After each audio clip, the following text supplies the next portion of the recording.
It was one of those perfect weekends when I had everything planned out. The weather was nice, and I had just bought some new outdoor furniture for my backyard. I was looking forward to spending the entire afternoon lounging, sipping my favorite iced tea, and enjoying the sunshine. It seemed like the perfect way to unwind. But little did I know, my peaceful afternoon was about to be interrupted by the most unexpected source, my HOA, and more specifically, one member of the HOA board, Karen. It all started when I placed the new outdoor furniture on my lawn. The set was nothing extravagant, just a comfortable lounge chair, a small table, and some decorative cushions that made the space feel welcoming.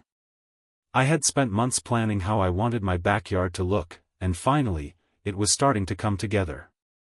Everything was in place, and I was ready to enjoy it. Then, one morning, while I was enjoying my morning coffee and watching the birds in my yard, I saw her, the woman who always seemed to have a problem with anything that didn't fit into her strict, self-imposed version of proper neighborhood decor. Karen, a member of the HOA board, was walking down my street with an angry look on her face. She wasn't just walking by, though. She was heading straight for my house. She approached my front gate and, without knocking, started to call out to me, her voice dripping with annoyance. "Excuse me," she shouted.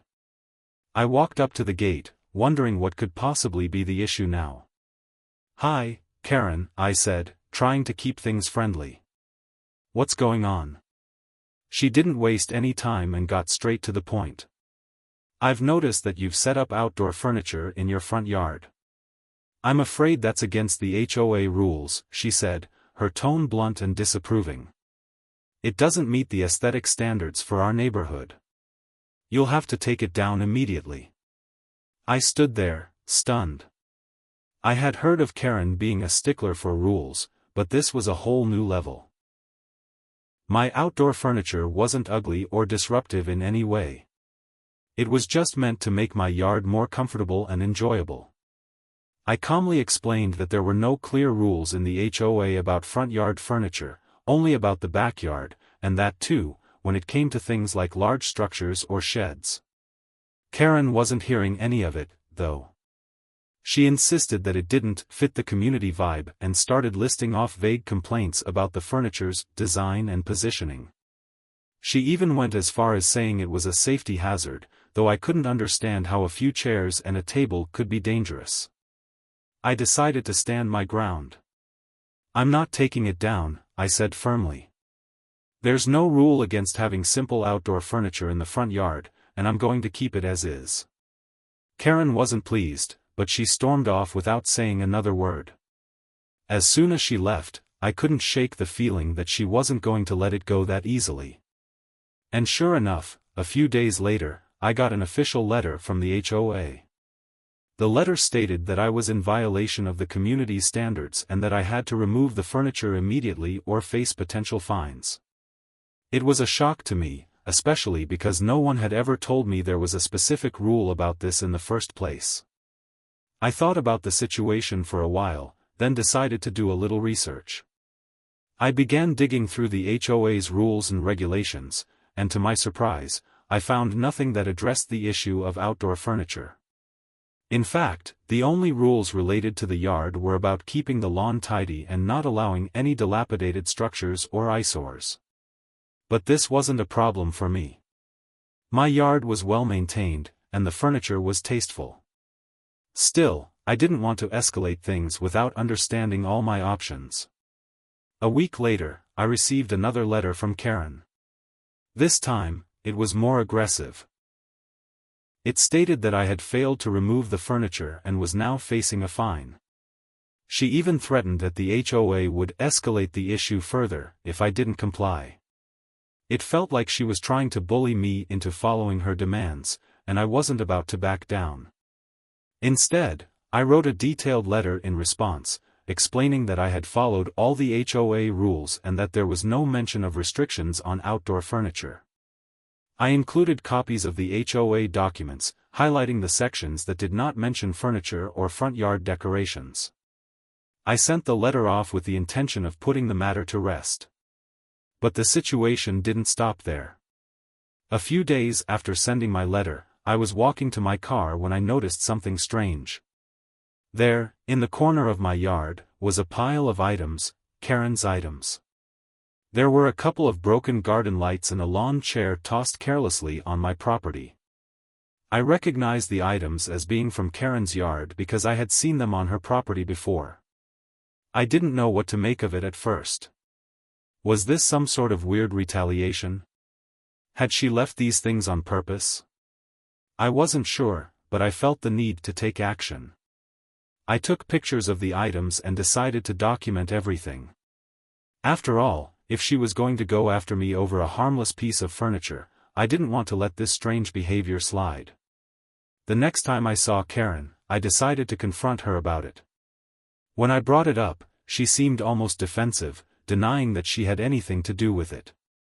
She tried to brush it off, but the more I pushed, the more I realized she wasn't telling the truth.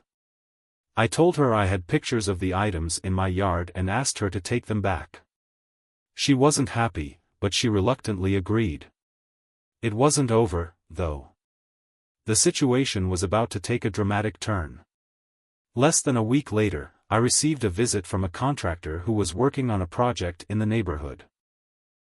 He handed me an official-looking letter from the HOA. It was a notice about a complaint filed against Karen.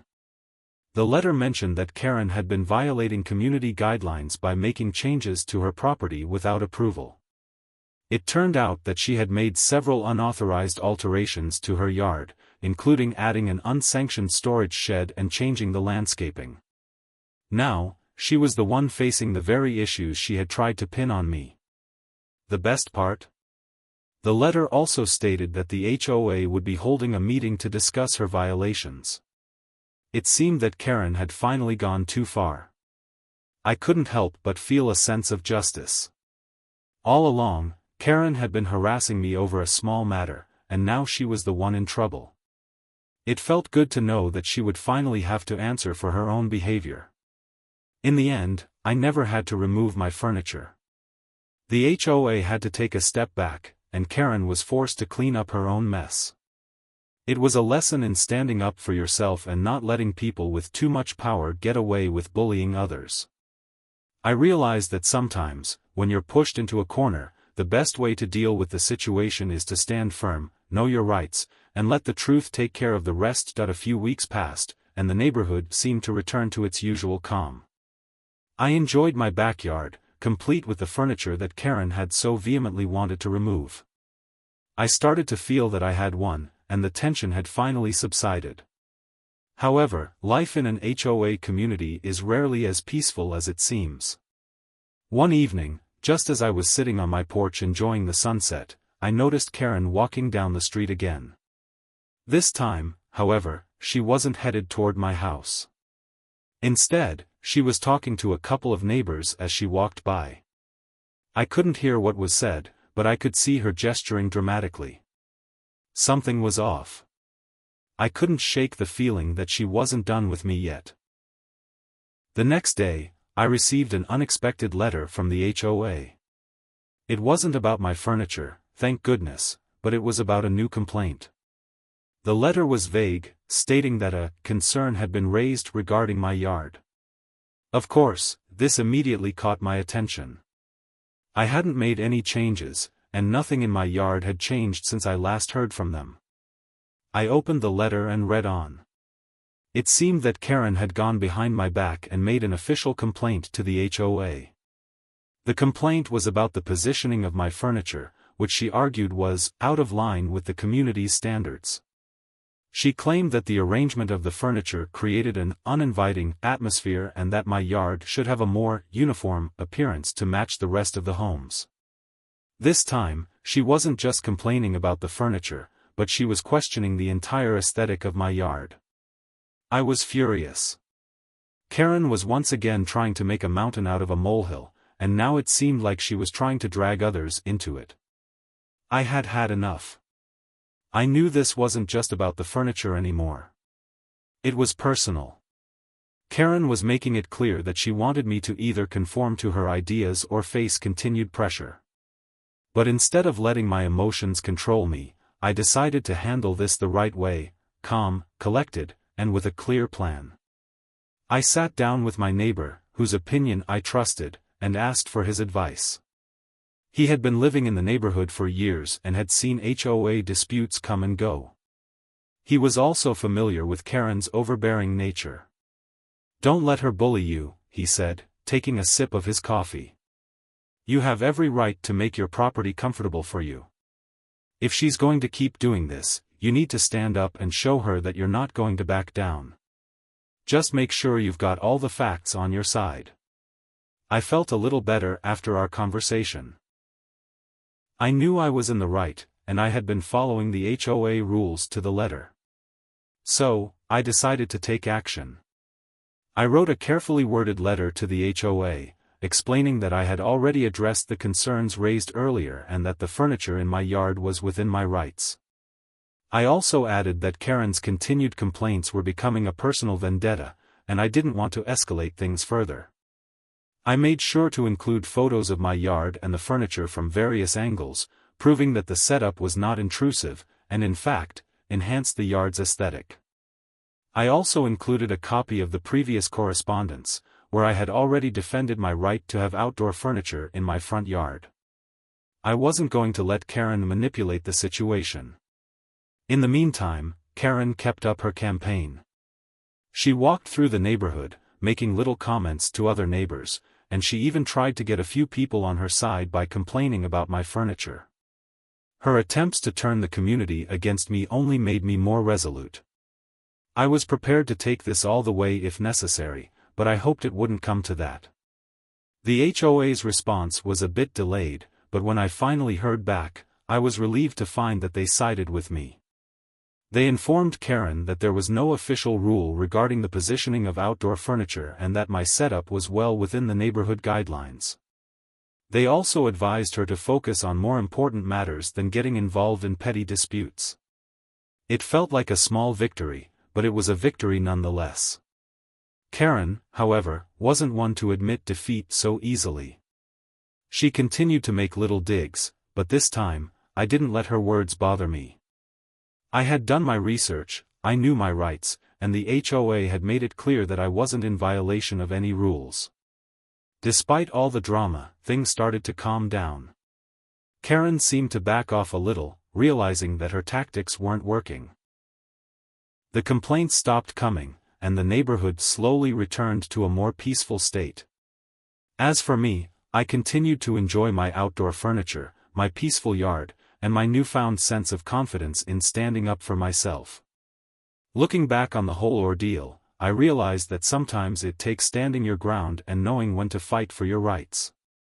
I also learned that not everything in an HOA community is as it seems. Sometimes, people like Karen will try to use their position to impose their will on others. But in the end, the truth and the rules were on my side. A few months passed, and I thought I had finally put all the HOA drama behind me.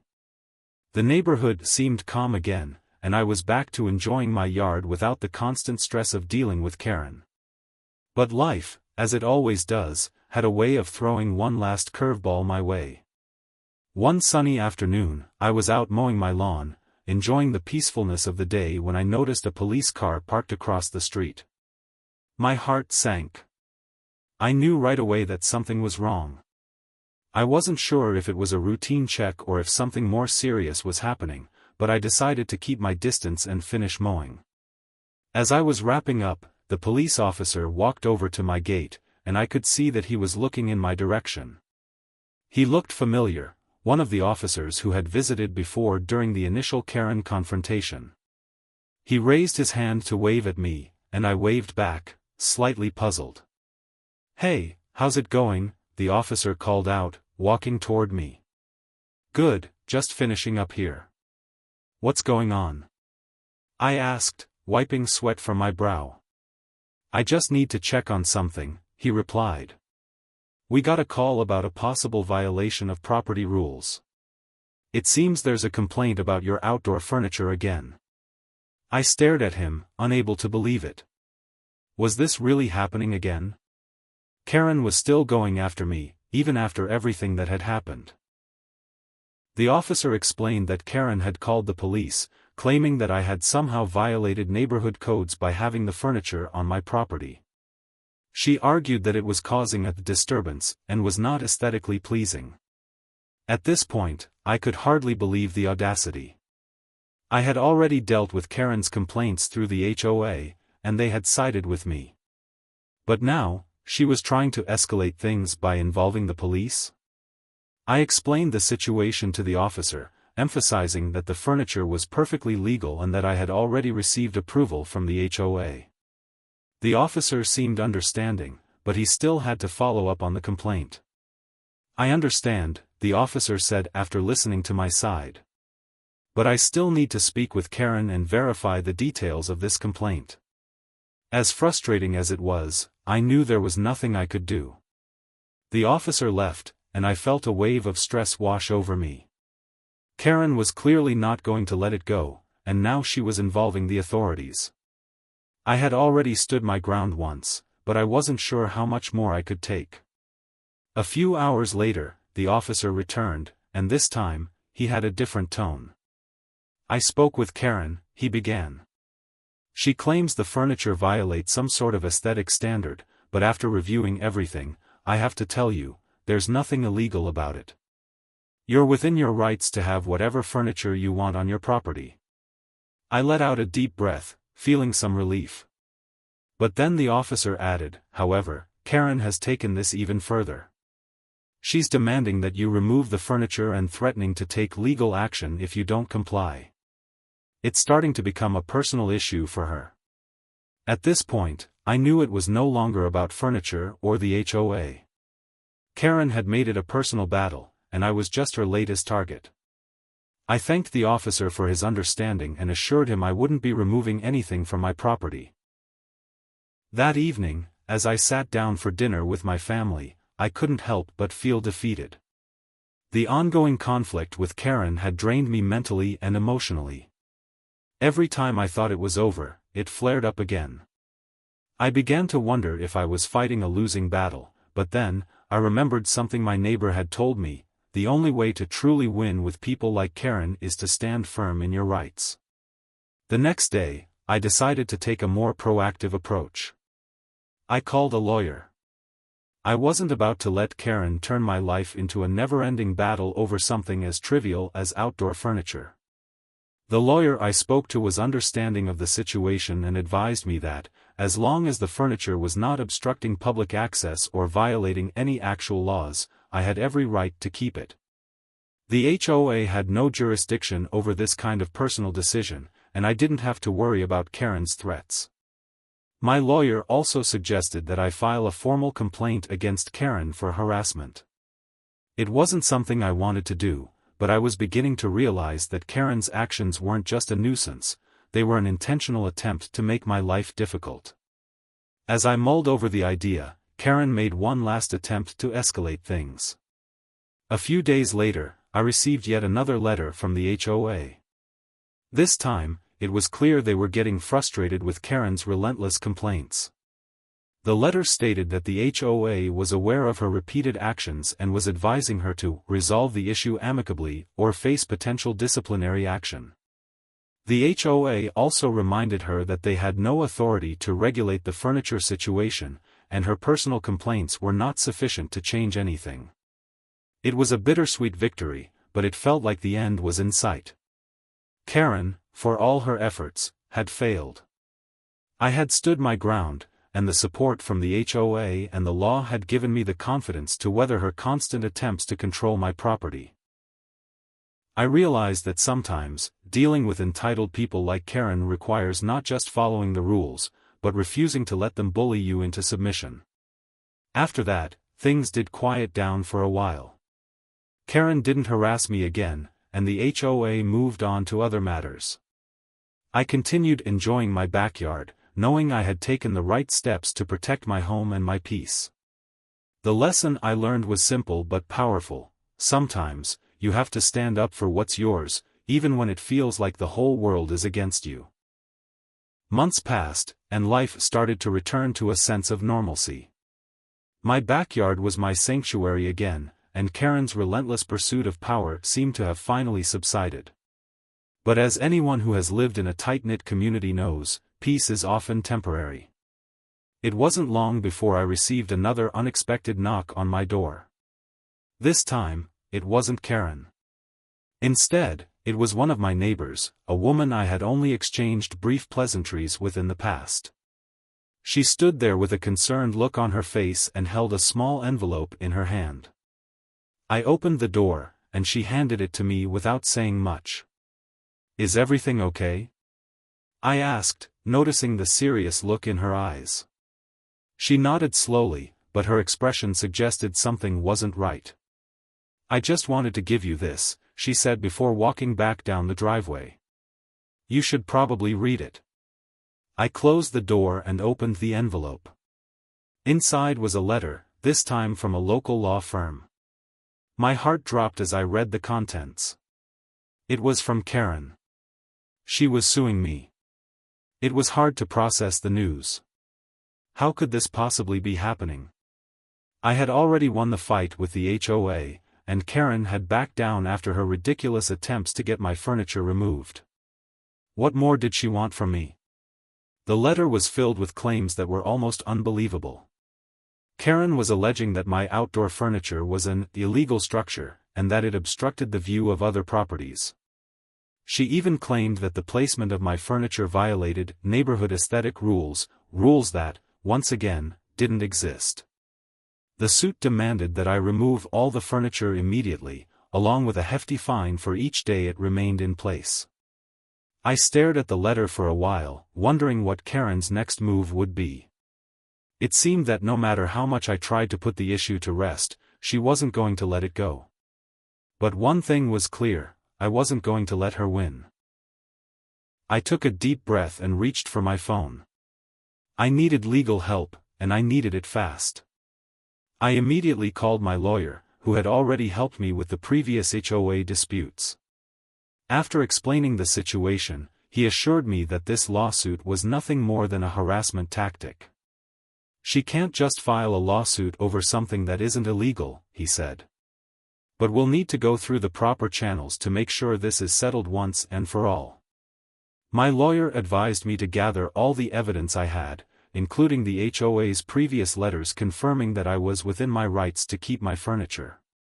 I also took new photos of the yard, making sure to capture every angle of the furniture to show that it was well within the boundaries of my property and causing no disruption to anyone else. It seemed like overkill, but I knew this was necessary. A few days later, I received a letter from Karen's lawyer, demanding that I attend a mediation session. This was my chance to settle things outside of court, and I knew I had to be prepared. The letter also included a statement that if I didn't comply with the mediation, they would proceed with further legal action. I wasn't about to back down. The mediation day arrived, and I walked into the office with my lawyer at my side, ready to defend myself. I could already see Karen sitting at the table with her lawyer, her arms crossed and a smug look on her face. It was clear that she wasn't planning to back down easily, but I was determined to stand my ground. Karen's lawyer started by laying out the case, which, as expected, was mostly based on her claims about the furniture violating community rules. They presented pictures of my front yard, claiming that it was cluttered and unkempt, which I found laughable. I had taken great care in choosing furniture that complemented the neighborhood's overall look and wasn't an eyesore. My lawyer stood up and calmly began to counter each of their points. "There are no written rules regarding outdoor furniture," he said, presenting the HOA's official guidelines. "And there's no law that says my client must remove furniture from his property just because someone doesn't like it." We also presented photos showing that the furniture was not obstructing anyone's view, and that it wasn't negatively impacting the neighborhood in any way. I even pointed out that no one had complained about the furniture until Karen had taken it upon herself to start making an issue out of it. Karen, still visibly frustrated, tried to insist that the furniture didn't fit the aesthetic of the community, but it was clear that her argument was falling apart. The mediator, a calm and neutral third party, asked Karen and her lawyer if they had any actual evidence to support their claims. When they couldn't produce anything concrete, the mediator turned to me and nodded, signaling that the situation was tilting in my favor. After a tense few minutes, Karen's lawyer stood up and suggested they withdraw the case. They admitted that they were unable to provide solid evidence and that continuing with the lawsuit wouldn't benefit anyone. I couldn't believe it, Karen had finally lost. The mediator officially closed the case, and Karen was left with no choice but to drop the lawsuit. It was over. In the weeks that followed, I received a formal apology from Karen's lawyer, who stated that they had misunderstood the situation. I also got another letter from the HOA, this time confirming that no action would be taken against me regarding my outdoor furniture. It was a relief, and it felt like the final chapter of the long, drawn-out saga. Looking back, I realized how much I had learned through this experience. I had faced challenges I never thought I would have to deal with, and I had to stand firm in the face of constant pressure. But in the end, it paid off. I had successfully defended my rights, and I knew that no matter what Karen tried next, I had the strength and knowledge to handle it. Now, as I sit in my backyard, enjoying the same furniture that started all the drama, I can't help but feel grateful.